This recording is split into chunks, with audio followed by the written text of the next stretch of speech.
Si de leyes hablamos, la primera constitución nació en Estados Unidos en 1987.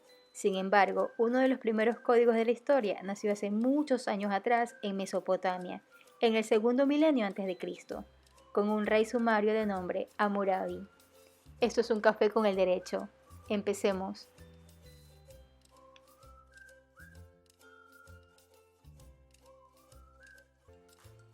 El Código Hammurabi se encuentra formado por un conjunto de leyes que se considera uno de los primeros compuestos en la historia. Como rey, comenzó un mandato pacífico en el que se dedicó a mejorar las condiciones arquitectónicas de la ciudad y a reforzar las murallas ante los posibles ataques.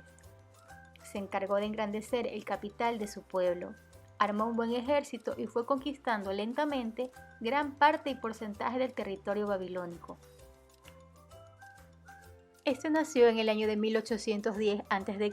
y falleció en el año de 1750 a.C. Se le conoce por haber sido el sexto rey de Babilonia en la primera dinastía, hijo de un importante rey babilónico, de quien heredó no solamente el poder, sino la gran capacidad y liderazgo, con lo que pudo convertirse en uno de los personajes más importantes de la historia de Oriente. Hammurabi marcó un antes y un después en la historia. Llevó a cabo con éxito una agresiva política expansionista. Pasó a la posteridad no por ser un excelente estratega y militar, sino por ser el primer rey legislador de la historia de la humanidad, poniendo por escrito las primeras normas del que él no solamente se sentía líder espiritual, sino también político. Fue en los últimos años de su reinado que mandó a redactar estas leyes por los escribas. Acerca del Código de Hammurabi, el primer código penal y civil de la humanidad que se escribió sobre las columnas de piedra.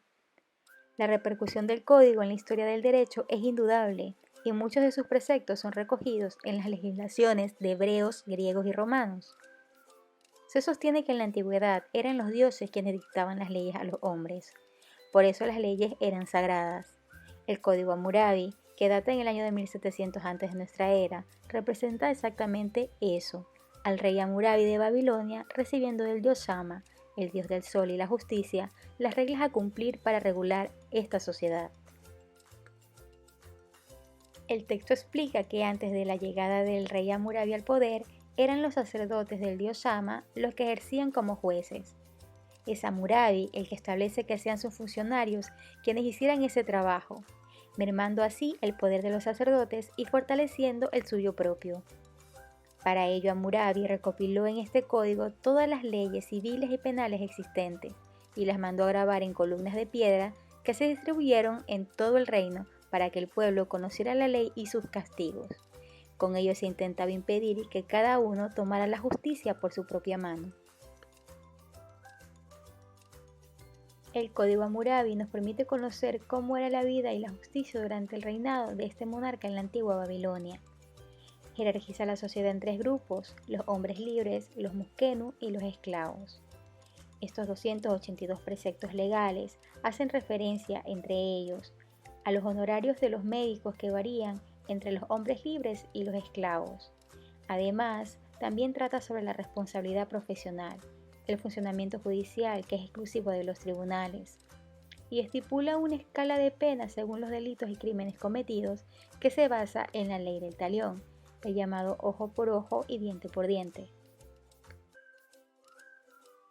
Las curiosas leyes del Código Hammurabi estuvieron basadas en una justicia retributiva, pero ampliamente desproporcionada, y su aplicación era distinta dependiendo al grupo social a la que correspondía, abriendo brecha a una justicia parcial dentro de los primeros intentos legislativos de la historia. Dentro de los cambios importantes que impuso Hammurabi en su reinado fue la separación de las cuestiones religiosas y políticas. Así determinó que ciertos asuntos solo eran de índole política y para ser resueltos debían tomarse como asuntos laicos. Posiblemente fue uno de los primeros reyes en asumir una responsabilidad civil separada de la estructura eclesiástica. Este código es también uno de los más tempranos ejemplos del principio de presunción de inocencia, pues sugiere que el acusado o el acusador tienen la oportunidad de aportar pruebas. Hammurabi también logró separar en el campo jurídico la política de la religión, a pesar de tener algunos planteamientos religiosos. Igualmente incluye conceptos como el de la justicia basada en la evidencia o el hecho de brindar testimonio bajo juramento. El Código Hammurabi es uno de los ejemplares más fidedignos de las antiguas leyes de la sociedad. Hasta aquí nuestra cápsula educativa del día de hoy. Si te ha gustado esta colaboración, no te olvides de suscribirte, darle like y compartir. Hasta la próxima.